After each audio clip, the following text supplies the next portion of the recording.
AI, AI, AI, and AI. I hear this word and see this word everywhere, wherever I go. So people are talking about it. It's on your YouTube feed, it's on your X feed, it's on your Reddit, and most of all, it's on LinkedIn. Now, back in 2025, I used to believe that AI is going to change everything and it's going to take jobs, it's going to replace humans in a way that we have never thought about. So specifically, it hit the software market first because it would just generate code really quickly and apparently nicely. And also, it would take jobs of, say, accountants, it would take jobs of finance people, it can take jobs of admin people. So, and mostly high to low level tasks, everybody would be replaced. And that's what the AI companies, specifically the big five, have promised us now and then, right? Again and again. But is it really happening? As a business founder and a law firm owner, what is, or it could be any business basically. So what is your prime goal of doing business? It's, for a common person, it would be to increase profits. Now, to increase profits, there are two ways you can do this. Number one, you could increase the revenue. And number two, you can improve the efficiency and reduce costs. And both of these things are promised by AI in terms of marketing help, because according to all these AI companies, it can really replace your marketers because it can generate really polished posts.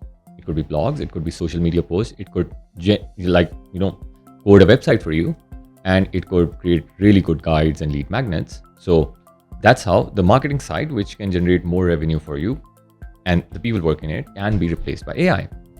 On the other side, it can improve efficiency because you can replace a lot of people, you can reduce the headcount, which means you can fire your accountant, you can maybe fire your admin people, the intake people, you can also probably fire software developers because, well, if there's AI, you don't need them because you can just prompt it, bytecode everything. Now, I don't know about others, but I'd start with my own story. So back in the day, we were working on a government project and my senior development team, including my CTO, he was busy with that project, right? So I did not have enough resources to hire another senior one because I know marketing and software development depth. I've done it for a very long time. So I thought, let's just give it to a junior team with AI and let's see what results they produce. And back in my head, I'm just being very, very honest with you. I thought that AI can actually replace my senior team because, well, I'm paying them a lot. And if AI can do it in $20, then that's great, right? So we started building our own website. That was the project. The first thing that not normal humans being would do, but a business owner who understands software development marketing would do. And that is to generate a file which has proper guardrails. So what I did, I generated a file where I gave specific instruction to AI. And those instructions included the slide structure. It included the components that we needed. It included the colors, the fonts. It also includes the API we need and their documentation, how to use them. It also included the overall SEO basics and advanced things that we had to put in so that we can, start doing SEO of our website and so on and so forth. So it was a very, very detailed document that I put in .md file. And then I asked my junior team to put it in Cursor, which was very popular. And I told them, because Claude was more popular at that time, I don't remember which model it was, but it was probably Sonnet. And I said, this is the model we're going to use. And what you got to do is you have to ensure that you put this file and the guardrails within, there's an option in Cursor where you can actually give instructions to it. So it doesn't, digress from whatever the instructions you're giving. So we put that, and I was like, yeah, that's great, because now there are proper guardrails, and now nothing would actually go wrong. So we did that, right? Now they started working. The great news was that within 3 to 4 days, I think my website was ready, right? So they showed me my website, like, everything's ready, please have a look at it. And when I saw that website, I was honestly disappointed to the core. The website had, I don't know what kind of gradients, like blue and purple gradient everywhere. And that too, not consistent. So in one section of the website, the gradient was more blue than purple. In the next one, it was like more purple than blue. In the third one, it was at an angle, and in the fourth one, it was just horizontal. I had no idea what was happening. Literally, it was a slop machine, right? And I looked at the website like, oh my god. So I just called my junior. What did you do? Did you not put that file that I gave you? They're like, yeah, we did, and it has followed that. I was like, no, wait, let me check the files, right? And that was the first time, to be very honest, right? That was the first time I got into the code and I saw the mess, right?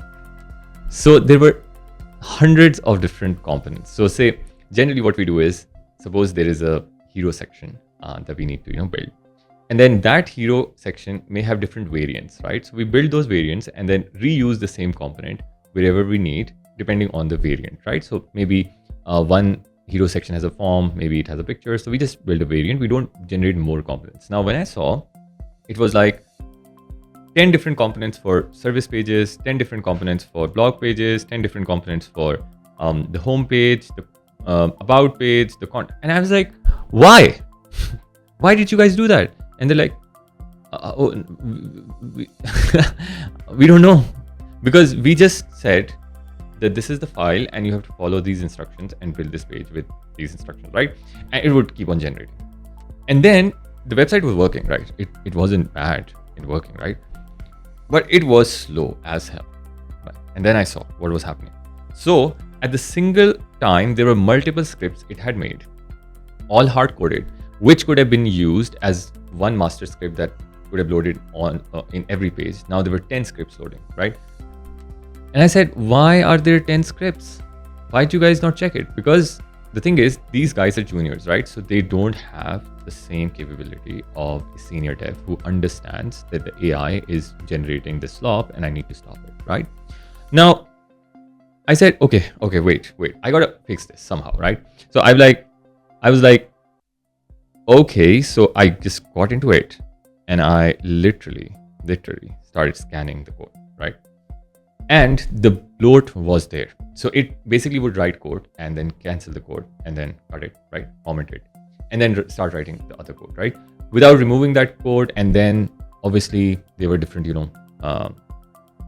things which were like above the code, they put really fancy comments and it would look really good. But the thing is that a file that could have been generated with maybe 200 lines of code was now generated by AI, and it had like 700 to 800 lines. And now I'm reading that, right? And literally it took me 2 weeks just to figure out what was wrong in the code, because the code was so much, right? For a simple website, it's like 10,000 lines of code. And I'm like, wow, who's gonna check this, right? That is when I asked my senior dev who was already working on the project. I said, please, sir, could you just help me out here? And he just saw that code and he said, Wes, to be honest, right? Throw it in the trash can. It is impossible for a human to review so many lines of code, which is so beautifully arranged and written, and it's all wrong. But I was like, let's not, jump to the conclusions. Let's just see if it has made certain tests and maybe we could, find some workaround. And every test that it had generated, I ran those tests and it would give me a positive signal, which means according to those tests which it had generated, told me that your website code is perfect. Your website is working perfectly. Well, it couldn't even, send an email when somebody would fill the form. And it would say, yeah, it could send an email. Now, why was that happening? So I went to the test scripts and I saw those test scripts. They were faking the results. AI has this problem, AI wants to give you a response and it needs to tell you that this is the right response and back it up with more fictitious claims, right? And that's when you basically press it too hard, it starts generating slop. It starts generating things which seem right on the paper, but when you look deep into it, it's all wrong. So it was just lying like, a 2-year-old would lie as an adult with confidence and sheer determination, right? And I was like, damn, right?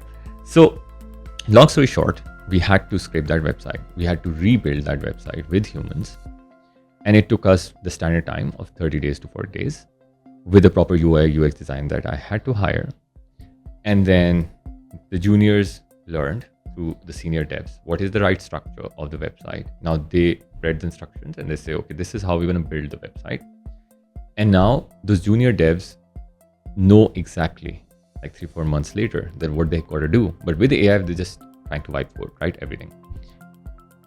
So when I see that as a business owner, right, I just see that it wasted a lot of time of my juniors.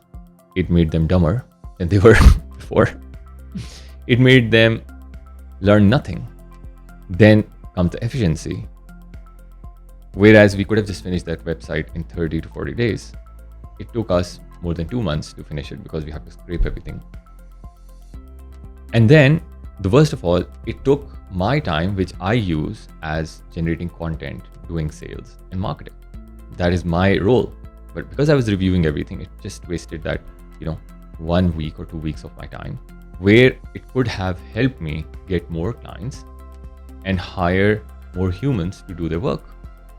So not only I lost a lot in terms of time efficiency, there was no learning for my juniors, but also I lost the huge subscription fees and the usage fees for the APIs that we're using for AI.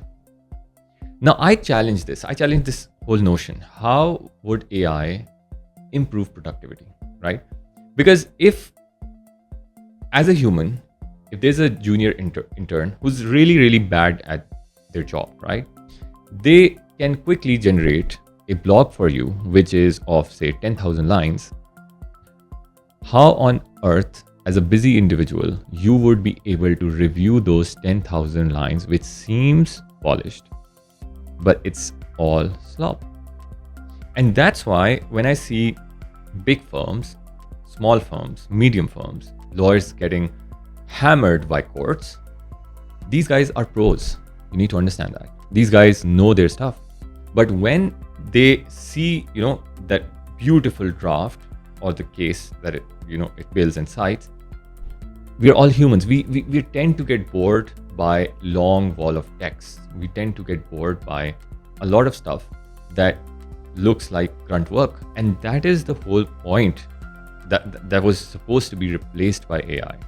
And if we still have to do this, what is the point of getting anything done by AI? So now a lot of people are going to challenge me on this. They're like, oh, you failed because you did not check the work now and then. I completely agree with you. But that's the argument I'm making right now. If I have to hire a senior dev or give my time to review everything, pay the senior dev and pay AI fees on top of that, am I really getting the productivity that was promised to me? Well, if you have a better answer to this, please do comment. And if you like this video, share and subscribe. Thank you.